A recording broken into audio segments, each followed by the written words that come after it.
call of the Hogs can be heard all the way to San Francisco. You're listening to Pod at the Palace with Curtis Wilkerson on Inside Arkansas. Good morning, everybody. Happy Friday, and welcome back to the Pod at the Palace. I'm your host, Curtis Wilkerson with Inside Arkansas. Folks, we did it. We made it through another week, and now we get to celebrate what I think is an awesome weekend. There's a lot going on. Think about this for a second. You got football returning to action, Knoxville against Tennessee on Saturday. You've got the Tip-Off Tour in Hot Springs, basketball on Sunday.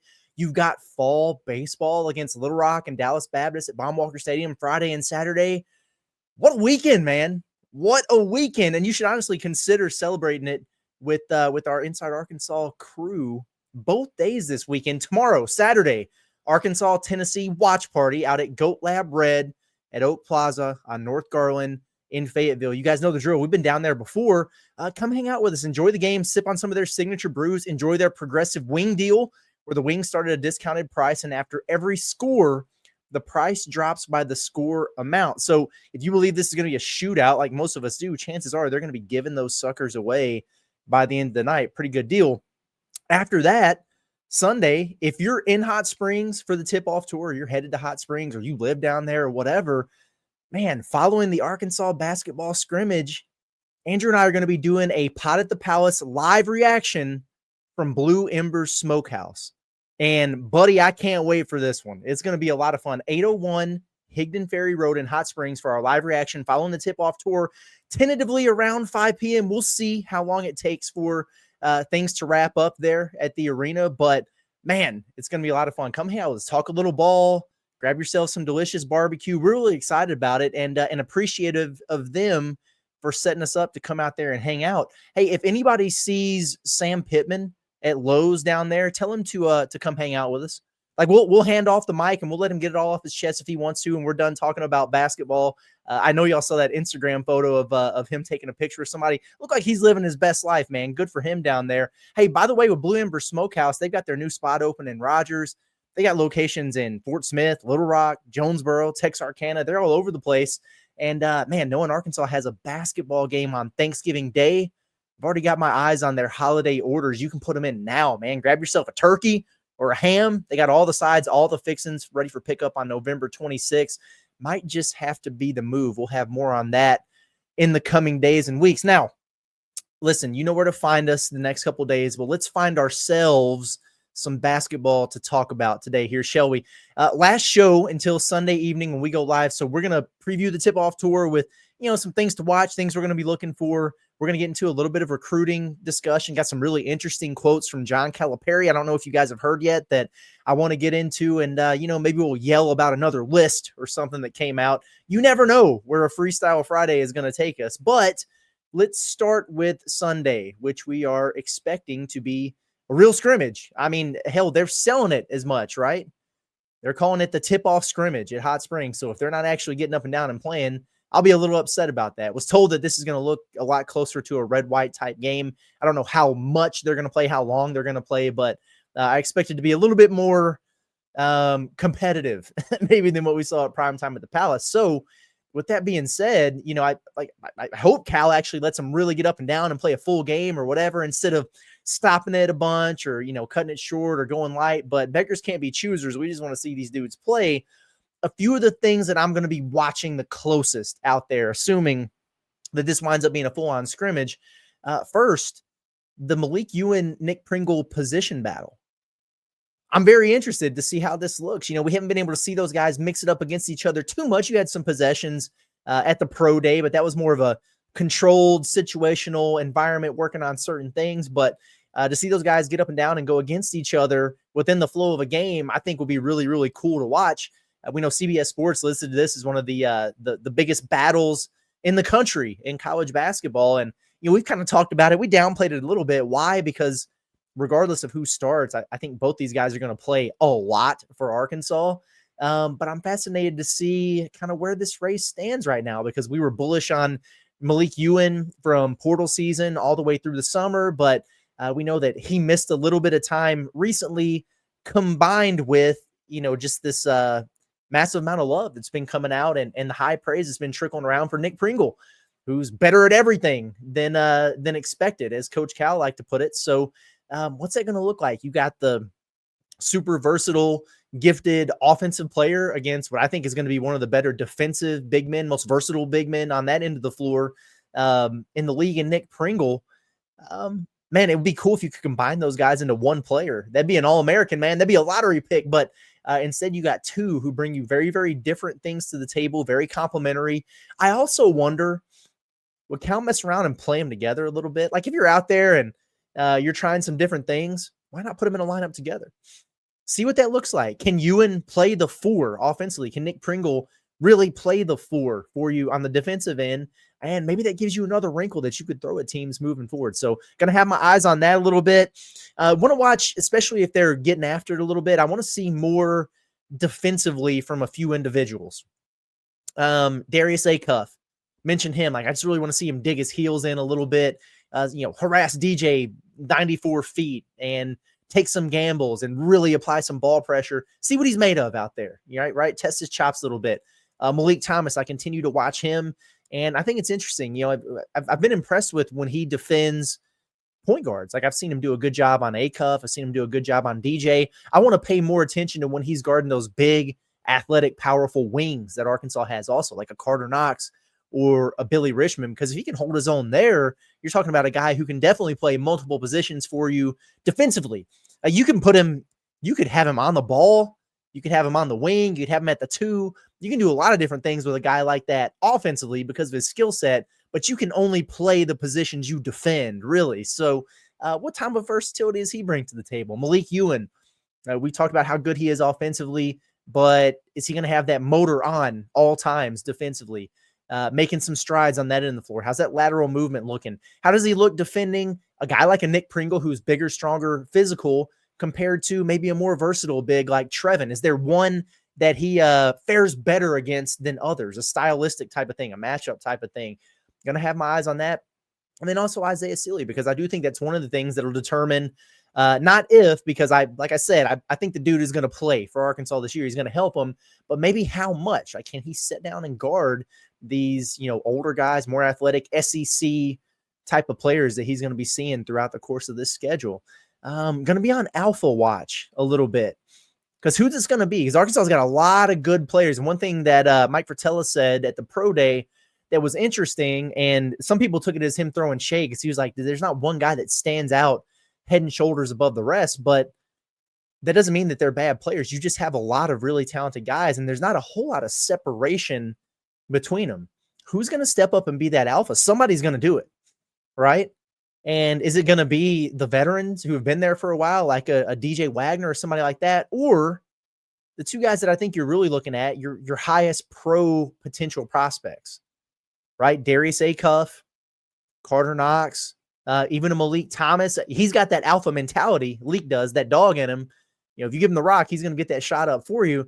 But who starts to emerge? Who's going to be the go get it guy?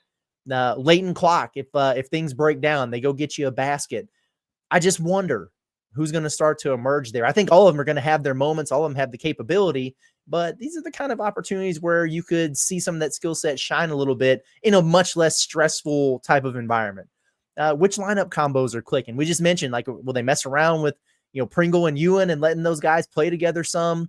How's it look with DJ and Darius Acuff playing together? Have they made progress in the past week now that they've been practicing more? I'd love to see more of that, front court in a scrimmage setting between Trevin and Malik Ewan offensively. Good luck guarding that. What are they going to do with Billy? Is he going to be on the wing more? Are you going to have him on ball more because he's such an interesting mismatch there?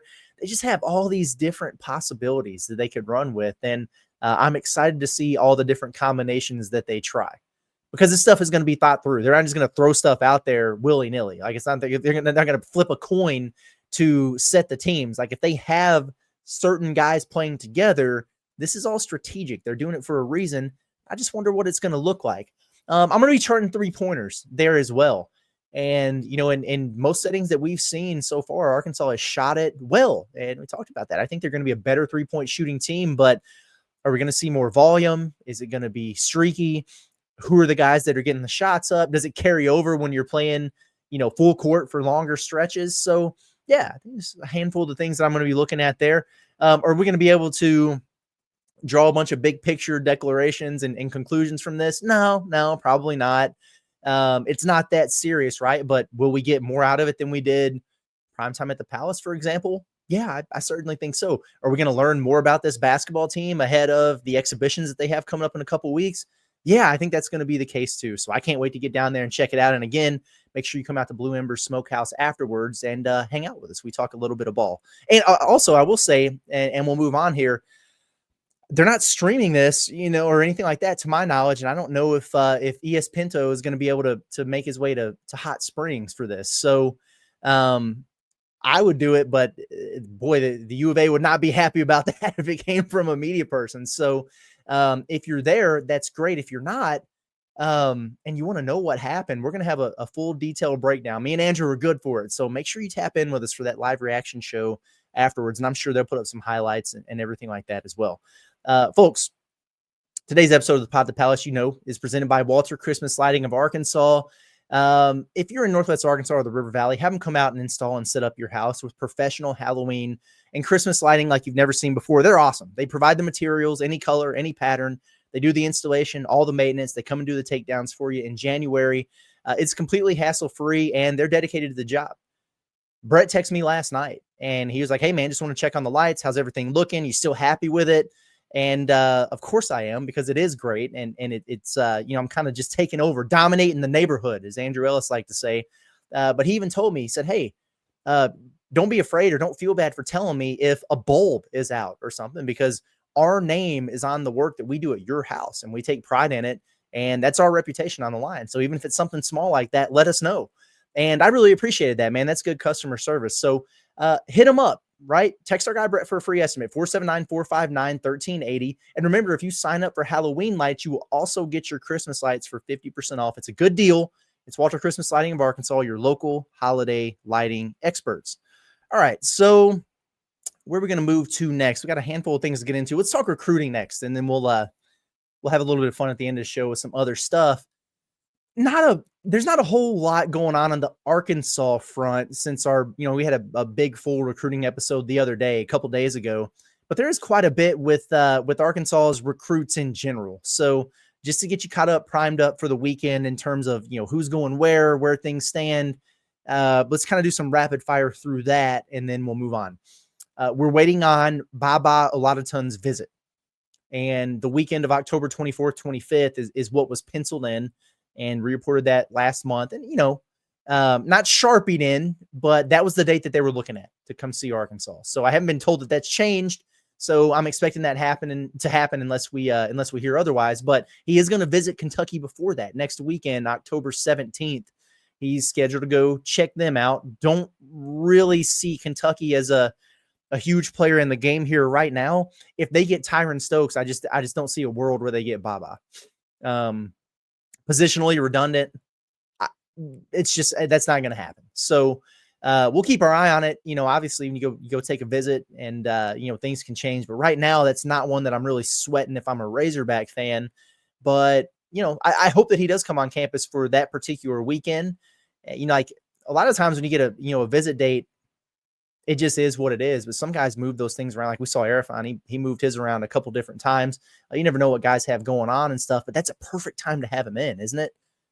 Like you got Cincinnati at home for that exhibition. So I'm thinking about it from this standpoint, if he's a priority, and he is, get him in there Friday, have him come watch the team play against Cincinnati. He's going to see, 19,000 in Bud Walton Arena for an exhibition game.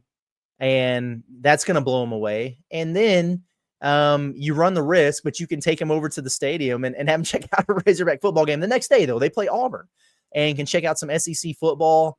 And, hopefully they're still fired up playing for Petrino, and you got a nice crowd, and it's good atmosphere. But that's a great weekend to have visitors in town. So eyes on Baba Oladatun. Brandon McCoy visiting Michigan this weekend. That's not a surprise. We've known that Michigan's been recruiting him. They were out to see him at the Border League. He's going to visit there. I would say, Michigan, USC, to a degree, Alabama, those are some of the schools to keep an eye on there. I still like where Arkansas is at with Brandon McCoy. And we'll see what he does after this in terms of, does he schedule some more visits? Does, a commitment timeline open up? Because I don't think he's in a hurry. I don't think many of these guys are in a hurry, but I think you stand a better chance of having him commit early as opposed to others like Jordan Smith Jr. or Caleb Holt, guys like that. Erfan Gian, nothing that I'm aware of this weekend. Indiana next weekend, Houston the weekend after, commitment after that. I've heard November 9th and I've heard November 19th as potential dates there. He's got a November birthday. And so that was the one that was thrown out there. But either way, early to mid-November is what we're looking at for a time frame there for him. So, see what happens. I feel a little bit better every day about Arkansas's chances here. But every time I start to get a little cocky, I start to puff out my chest a little bit, and I'm like, man, but he's going to Houston for that last visit. It's just, man, cancel it, dude. Cancel it. What are we doing? If you really want him as a Razorback, that's what you probably feel as a fan right now. But doesn't mean it's not something that Arkansas can overcome. So eyes on that. Jordan Smith Jr. and Caleb Holt both at Kentucky this weekend for Big Blue Madness. Would watch that more so for Holt than I would Jordan Smith Jr. at the moment, but you never know. The twins, the other two that we're kind of waiting to see what happens there. Is there going to be a visit? Is there not? When is it going to be scheduled? What is that going to look like? Could Arkansas be waiting to see what happens with Erfan? You know what I mean? Because if within the next month or so, he's going to announce his commitment, do you want to run the risk of bringing a couple other big guys on a visit and, making him feel like you're pivoting or prioritizing elsewhere? Do you hold out? Is that risky? Like how long are they going to wait? So there's a balancing act there and some strategery involved when it comes to that also. And this is all kind of recruiting related, so we can keep it in this particular segment. I do want to talk about a couple interesting things that Cal had to say in his interview with Dan Dakich, which, listen, I'm concerned with what John Calipari says about basketball, right? And not who he's saying it to. So he said some controversial things on Twitter that had some people irritated. I'm not an avid listener of his podcast, and it's not because of anything that he does or doesn't do or does or doesn't believe in. I just got other things that I tune into. But when Cal talks, I listen, and he was on that. So anyway, I do remember chatting about this on this show over the summer because based on the way Arkansas was operating in portal season, it kind of felt like this was the case. But one of the things that Cal was asked about was, how do you balance this NIL stuff with, you've got one guy on your roster who's, making a bunch of money compared to others? Does it, create chaos in the locker room? What does that look like? But it was interesting to me that, Coach Cal said he's very aware of not having one guy on the team making way much more money than in NIL than everyone else. Basically that he wants, his 8 to 9 guys, and he all wants them within the same range, like give or take a little bit. Some guys are going to be making more than others, but you're all pretty close there. And that keeps everybody locked in and together, and you don't have that weird potential conflict or awkwardness or anything like that in the locker room. I like that. And he even said that he tells recruits and their families during the process, like, hey, I can't give it all to you. Like I'm trying to build a team here. But if you want it all, or like you want to go somewhere and take up half of their payroll, feel free to use Arkansas as a leverage point in your negotiation. Tell them whatever you want. Tell them Cal's offering you $4 million. Maybe they'll give you $5 million. I don't care. You're not coming here. I thought that was pretty fascinating. You talk about a guy that's comfortable in his own skin. That's Cal. And so, my thought process here is, you want to know why Arkansas didn't get in a bidding war this summer for Keyshawn Hall or Morez Johnson or Yaxel Lindenborg or Ian Jackson, you name it. Well, there's your answer. If you want to know why they bowed out of the Tyron Stokes sweepstakes when they were felt to be, maybe one of the contenders there's your answer.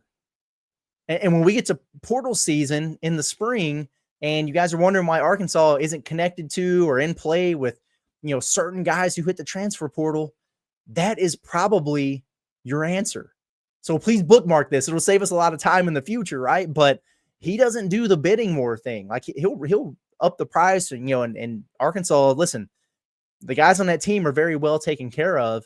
But when you see the players out there who are getting the, 3, 4, upwards of that, more millions of dollars in NIL and these crazy deals and everything, man, that's just not really how he rolls. So I thought that it was interesting that he just put it out there like that. He spoke on Hunter Yurichek's questionable comments at the Touchdown Club about football not having the funding to compete and all that. Cal said what we did at the time, which was that what Hunter Yurichek was saying was true. It was just poor delivery of the message, but the interesting part of this is that Cal went on to say that what the university has pledged and committed to the basketball program and rev share, they have delivered on, which is good to hear, but that he is having to do a lot more in NIL and getting donors and boosters motivated to continue to give, hence the insurance deal that he's talking about, because there are, in his estimation, 10 to 15 schools in the country, including one in the SEC, which we know he's talking about Kentucky, who have twice as much NIL and, roster payroll funding as Arkansas does. So they're still working on that, man, and trying to get it up there. And yeah, we know John Tyson exists, but there's more to it than just that. He did get asked if, with all of his players in the NBA and everything like that. And he said, do you ever go to them and ask them to contribute? If you're looking for different ways to get more NIL money and things like that, is that something that you do? And he said, no way in hell would he ever ask any of his NBA guys to, help with NIL or, whatever. But, if somebody came to him and said they wanted to help and everything like that, maybe that would be a different discussion. But it was pretty funny, the conversation he was having about it. He was like, he's like, I'm trying to help families. And we're trying to put these kids in position to make that life-altering money and everything like that. I'm not going to then turn around on the flip side and ask him for money. And he was like, hell, even when they went to Lexington, remember, and they celebrated Karl Anthony Towns getting inducted to the Kentucky Hall of Fame over there and everything like that. He said afterwards, they went out to dinner with Cat and like 14 different people in his family and everything like that. And that Cal picked up the bill. Okay. There is, and listen, Cal's good for it. Like was he making 8.5 or something crazy here at Arkansas? He's got more money than he knows what to do with. But Karl Anthony Towns has FU money. And I don't care if I was your coach, your dad, whatever. Like if I'm out to dinner with Karl Anthony Towns, he's picking up the tab, man. I'm sorry. That was wild to me. But good stuff though. And the last thing from that interview, by the way, is that, Cal dropped in there that Arkansas will be doing a foreign tour next summer. And he's trying to decide if they're going to do Toronto or the Bahamas. And they did, I think in back-to-back years, they did that at Kentucky. So start saving up for that now, folks. Could be a good time. I think we would all prefer the Bahamas, but Michelle and I took a little vacation to Toronto. I guess it was 2 summers ago. And we, did a baseball game and, checked out the city and stuff around there. Really cool, man. Like, listen, if I had to pick, I'd choose the Bahamas, but either way, sign us up for that, man. We're going to make Wesley Mr. Worldwide. Do you have to get passports for babies? How early is too early to get a passport? I got to figure that out because, he'd be making the trip with us. At any rate, let's talk about insurance before we get into our final segment. Nobody wants to deal with the hassle of, getting passports for babies, but also insurance, shopping around for it. And that's why I use and recommend OZK Insurance. They're based right here in Arkansas, and they shop multiple carriers to find the best coverage and price for you, whether it's home, auto, business, you name it. Whether it's Saturdays at Razorback Stadium or everyday life, you want protection that you can count on. With over 600 5-star Google reviews, count on OZK Insurance. Get a free online quote at ozkinsurance.com or call 479-715-4200. It's OZK Insurance, protection made simple. Okay, we got another list to wrap the show with. We knew this was coming, and we had College Basketball Report's top 25 backcourts yesterday, so they did front courts today. And I told you guys that Arkansas's front court is going to be underrated. So this is not a surprise. They've got Arkansas at number 22. And I'm just telling you right now, this group is going to be quite a bit better than that. But folks don't know what we know. Like, people aren't plugged into Trevin Brazile reincarnate yet. Okay, they're not hip to that trajectory that he's on, and folks are going to brush past Malik Ewan because, you know, Florida State was trash last year. They're thinking this is just a guy who put up big stats on a bad team. They're not considering the 3-ball added to the arsenal, the Cal effect with big men and their motors. You know, I think folks see Nick Pringle as the, you know, the role player, glue guy type, but like we said earlier, man, like, Cal can't stop talking about how he's so much better at everything than they thought he was. So I'm not going to freak out over it. I'll just say, let's see what these front court rankings look like in the postseason, because I think Arkansas has got a really, really good one. But some of the inclusions here, kind of wild to me. Kind of wild to me, guys. I'm not going to lie. Now, let's think about this for a second. Florida Gators make sense. Like, that was their thing last year. They had such a nasty front court, and they return all those guys. Alex Condon, Tommy Houck, Ruben Chinulu, Micah Hand-Logden. They've got the 7'9" kid still. That, I mean, it's the deepest, most talented front court in the country. It just is. Purdue, they got Trey Kaufman-Renn back, the 7'3" kid who got hurt midway through last year. They went out and got a big man out of the portal. That's a good group. Michigan, we know that's all they recruit over there. So what do they have this year? Morez Johnson, Yaxel Lindenborg, and Ade Mara. That's a really good trio. Can't argue that. You know, Houston at number 4, really good, really good. They got Chris Sinak in there as a freshman. They got JoJo Tugler back. So yeah, it's solid. St. John, Zuby Ejiofor, Bryce Hopkins in there. You know, JT Toppin at Texas Tech, Graham Ike at Gonzaga.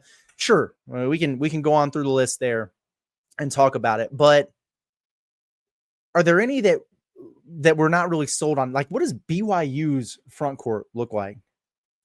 We're going to start pulling up some of these and looking at them right here because I want to see who Arkansas got snubbed on. I'm just not – when I think about BYU this year, I think about their guards, their backcourt, not their front line necessarily.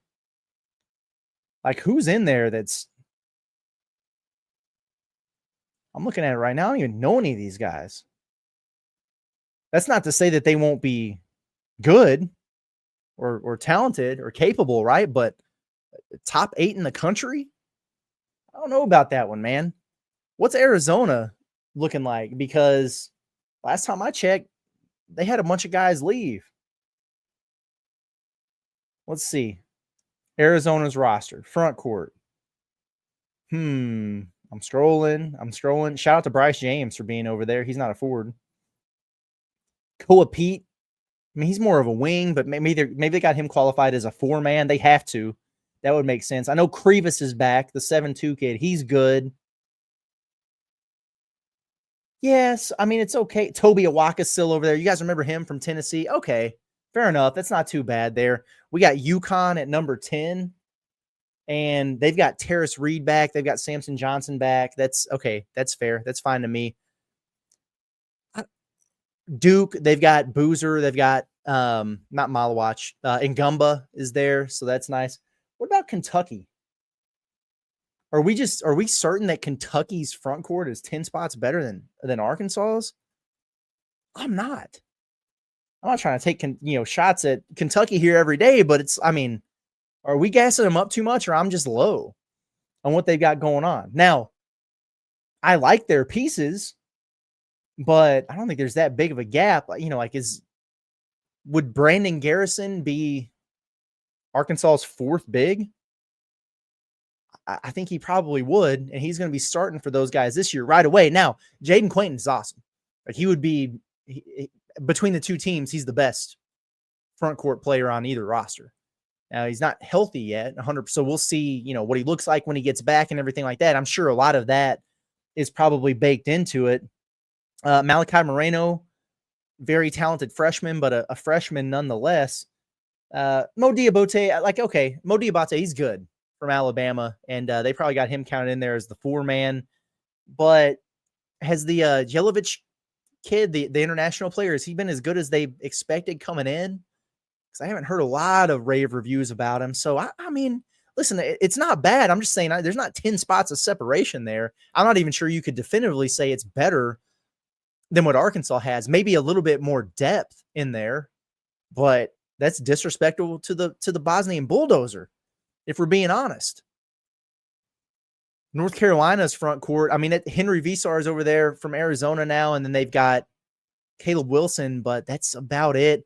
What about Tennessee's? Yeah, Tennessee's front court, that's pretty good because they've got Akpara back. They've got Cade Phillips. Estrella is healthy now. They went and got the, I can't remember his name, but one of the big boys from Vanderbilt who started for him last year. So that's pretty good. That's pretty deep there at 15. Auburn. I'm going to have to argue this one for a minute. Let me pull up Auburn's basketball roster because I know they went and got Keyshawn Murphy from Mississippi State, who's good player, but I mean, is he better than Malik Ewan? Is he better than you know what I mean? Like, I don't know that I would go quite that far. Who else do they have in here that are forwards? Elijah Freeman. I mean, he's a Division II transfer. More of a wing. He's going to play the four. Are they counting Keyshawn Hall in their front court? They shouldn't be. He's a wing. They've got a 7-footer that's from a junior college. So, I mean, like, they've got some options here, but Filip Jovic, the international player, maybe they're pretty high on him. But, again, like, I don't know that I would put that ahead of Arkansas's. You know, Creighton, like, Ryan Kalkbrenner's not walking back through that door.